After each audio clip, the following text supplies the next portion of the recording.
नमस्कार दोस्तों, मैं राहुल उपाध्याय आपका अपने YouTube चैनल पर स्वागत करता हूं। तो दोस्तों, यहां पर जो है हमारी हिंदी की क्लास चल रही है। आज मैं आपके सामने एक बेहतरीन टॉपिक लेकर आया हूं, जिससे 100% आपका यूपी पुलिस से 1% जरूर पूछा जाता है। और आपको पता है, एक एक पर्सन हमारे लिए बहुत ज्यादा जरूरी है। एक पर्सन यहाँ पर 2 नंबर का आएगा। ठीक है, तो यहाँ से सवाल बनते हैं। एक आप प्रीवियस ईयर का पेपर उठाकर देख लेना, एक क्वेश्चन यहाँ से जरूर पूछा गया है। आज मैं आपके सामने लेकर आया हूँ विराम चिन्ह। विराम चिन्ह किसे कहते हैं, इसकी परिभाषा देखो पहले। विराम चिन्ह कभी परिभाषा इसकी पूछी नहीं जाती, लेकिन फिर भी हम देख लेते हैं। जिन वाक्यों को बोलते समय हम बीच बीच में रुकते हैं, थोड़ा सा रुकते हैं, है ना, ठहराव करते हैं, उसको हम कहते हैं विराम चिन्ह कहते हैं। विराम कहते हैं मतलब रुके हैं। विराम का अर्थ क्या है? विराम का अर्थ है ठहराव। विराम का अर्थ क्या होता है? ठहराव होता है। भाई, यहाँ पर विराम चिन्ह का बहुत बड़ा योगदान होता है। मतलब विराम चिन्ह से ये समझ लो पूरे वाक्य का अर्थ ही बदल जाता है। कैसे अर्थ बदलेगा जी? अब जैसे सपोज करो मैंने कह दिया पढ़ो, और यहां पर विराम चिन्ह लगा दिया मत जाओ, तो आपने क्या समझा? पढ़ो कि गुरुजी क्या कह रहे हैं, पढ़ने के लिए बोल रहे हैं, पढ़ो मत जाओ। अगर मैं इसको कॉमा हटाकर यहां यहां लगा दूं अल्प विराम, तो क्या हो जाएगा? पढ़ो मत जाओ। तो देख रहे हो, पूरे वाक्य का इसने क्या कर दिया है, मीनिंग ही बदल दिया, पूरा चेंज कर दिया। तो यहाँ पर जो है इसका विराम चिन्हों का बहुत बड़ा योगदान होता है इन चीजों में। यहाँ पर चिन्ह जो है कितने प्रकार के होते हैं? चिन्ह भाई 2 प्रकार के होते हैं। विराम चिन्ह कहते हैं, को भाव चिन्ह कहते हैं। ठीक है, विराम चिन्ह कौन कौन से होते हैं ये सब आपके सामने लेकर आया हूं मैं। भाव चिन्ह क्या होंगे? जो हमारे अंदर से भाव होते हैं, जैसे कोई वाक्य हमने बोला और अंदर से भाव कोई जागृत हुआ कि इस पे ये वाला चिन्ह लगना चाहिए, तो वही चिन्ह लगाते हैं। तुम देखना कि हम जब भी लिखते हैं ना, तो हम कुछ ना कुछ गलती करते हैं। हम कितने भी शुद्ध हिसाब से लिख लें, कि हम चिन्हों की गलती जरूर करते हैं, देखेंगे हम। यहाँ कैसे जी? पहला आ जाओ, यहाँ विराम चिन्ह देखेंगे। पहला है पूर्ण विराम चिन्ह। पूर्ण विराम चिन्ह ऐसा होता है, ये खड़ा डंडा जो है इस तरीके से, इसे हिंदी में खड़ी पाई भी कहते हैं। क्या बोलते हैं?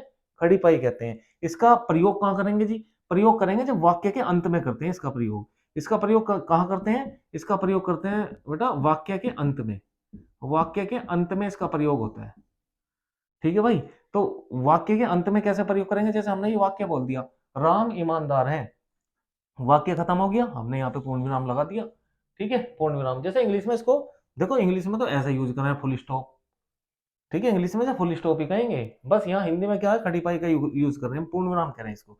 इसके बाद में आ जाता है अपूर्ण विराम।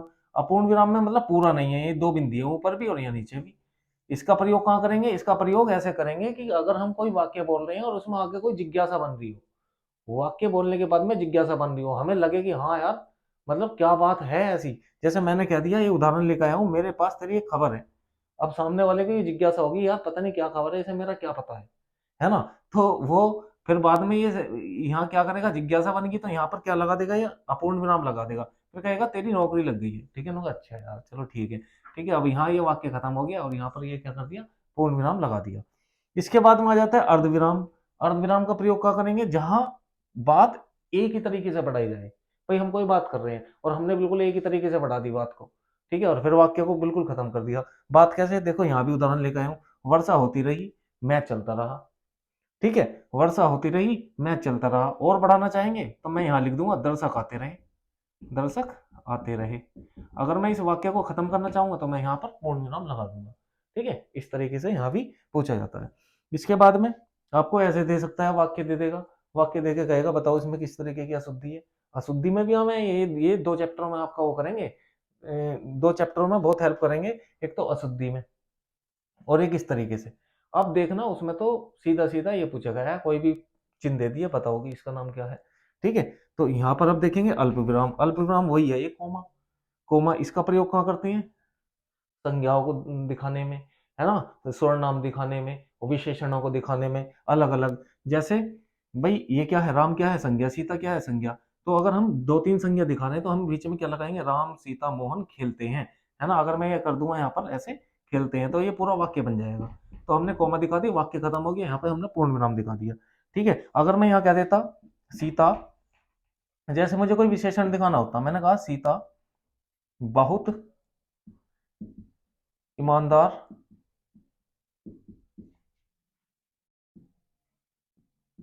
सुंदर लड़की है।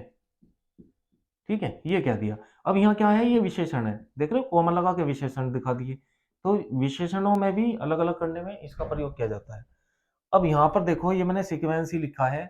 आपसे यहाँ भी ये भी दे सकता है, ठीक है, कि ये जो है ये पूर्ण विराम है, इसमें सबसे ज्यादा ठहराव होता है पूर्ण विराम में, इससे कम ठहराव होता है फिर इसमें अपूर्ण विराम में, फिर इससे कम ठहराव होता है अर्ध विराम में, और फिर सबसे कम ठहराव होता है अल्प विराम में। ठीक है, तो ये 4 चिन्ह होगी, है ना, 1 2 3 4, हाँ ये 4 चिन्ह होगी।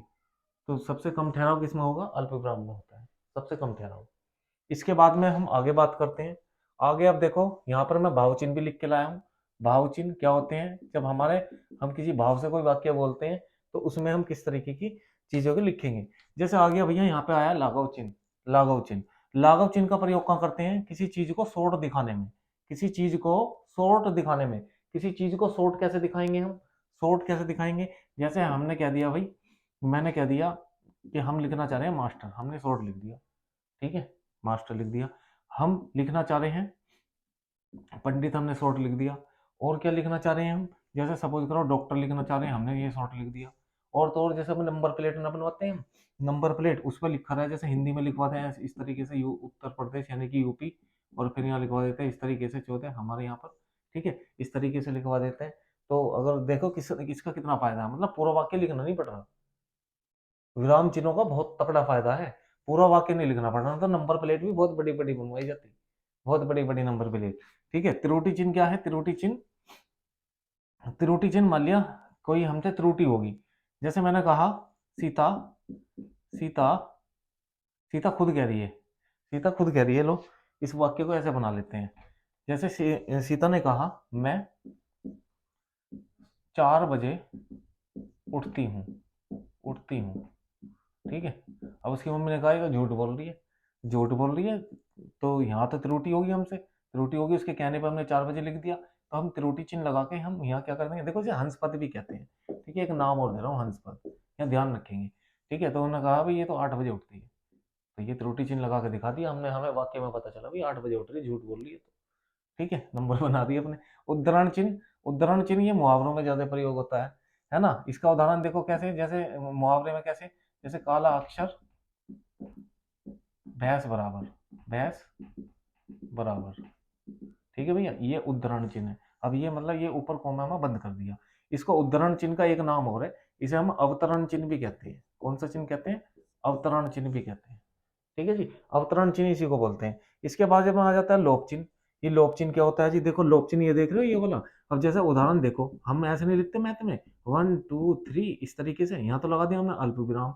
अब हम आगे जो हम 100 तक लिखना चाह रहे हैं, लो लिख दिया 100 तक और कहानी खत्म। हमें इस लोप चिन्ह से ये पता चल गया कि ये जो है ये क्या कह रहा चाह रहा है, कि वो नहीं होते मैथ में 1 2 3 शुरू में दे दिया और फिर लास्ट 100 तक दे दिया और बताओ जी इसका योग क्या होगा। ऐसे बहुत सारे सवाल देखे होंगे तुमने, अगर ये लोप चिन्ह होता तुम लगाइयो, एक एक किताब कितनी मोटी मोटी हो जाती है ना, बहुत मोटी मोटी किताब बन जाती।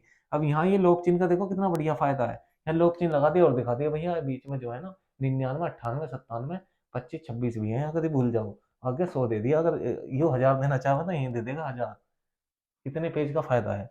निर्देशक चिन्ह, निर्देशक चिन्ह क्या होता है, निर्देशक चिन्ह में अब देखो यहाँ हम जैसे ऐसे ना लिखते हैं इस तरीके से नो करके, ये गलत है, हम जैसे ऐसे नहीं लिखेंगे भाई, हमें किसी को दिखाना है, हम बोलते हैं ना हर इसमें देखो जैसे जैसे लिख रखा है, भाई मैंने तो सही लिख रखा है वैसे, पर तीर का निशान गलत लगा रखा, ठीक है, निर्देशक चिन्ह ये होता है, ये तो ऐसे करके दिखाएंगे इसे, इसमें पूरा विवरण नहीं दे रहे, वो विवरण चिन्ह का होता है। प्रश्नवाचक चिन्ह क्या है, प्रश्न पूछने के लिए, है ना, जैसे प्रश्न पूछने के लिए तुमने एक वो देखा होगा, क्या होता है वो, एक कैलेंडर नहीं होता, और उसपे एक औरत इस तरीके से बैठी रहती है और वो कहती है तुम कब आओगे, तुम कब आओगे, एक ट्रेन से चली जावे, ठीक है। तो मतलब क्या पूछ रही है, प्रश्न पूछ रही है, कुल मिला के बात ये है, इसमें प्रश्न पूछा जाएगा, कल तुम्हारे यहाँ कौन आया था, कल आप कोचिंग क्यों नहीं आए, तुम कहाँ गए थे, है ना, कब क्यों कब कैसे, और आपको पता है इसका चिन्ह का ये बाद में हम ये लगा देते हैं प्रश्नवाचक चिन्ह, ठीक है, क्वेश्चन पूछ रहे हैं।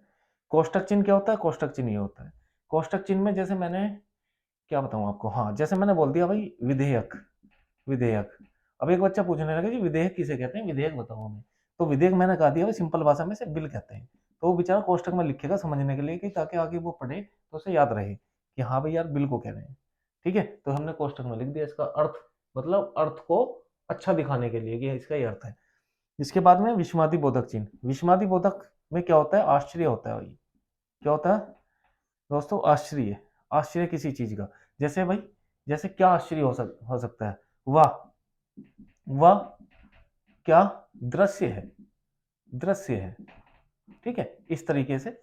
तो वह, अरे तुम कहाँ जा रहे हो, एकदम खींच के जो बात को बोलते हैं, विस्मयादि बोधक चिन्ह में खींच के बात बोली जाती है, एकदम आश्चर्य हो जाता है, अरे ये क्या हो गया, है ना, अरे वाह क्या सुंदर नजारा है, क्या सुंदर दृश्य है, ठीक है। तो एकदम इस तरीके से बोलते हैं। योजक चिन्ह में क्या होता है, योजक चिन्ह देखो ये छोटा चिन्ह है, योजक चिन्ह, और इस योजक चिन्ह में हम क्या दिखाते हैं, जैसे आपको दिखाते हैं, यानी ऐसे नहीं लिखा रहता शुभ लाभ, शुभ लाभ, है ना, स्वर्ग नरक, इस तरीके से ये होता है।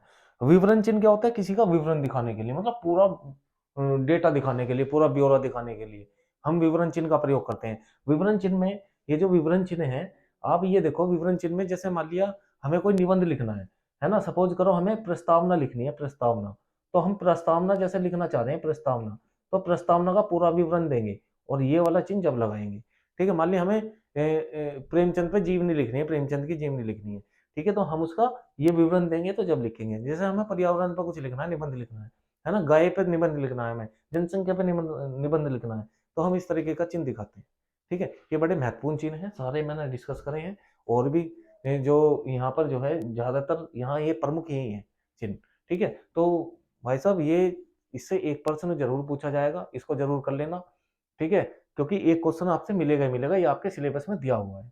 तो उम्मीद है आपको ये वीडियो अच्छी लगी होगी। अगर अच्छी लगी है तो प्लीज लाइक करें, और जो हमारे चैनल पर नए हैं वो सब्सक्राइब कर लें। धन्यवाद, जय हिंद।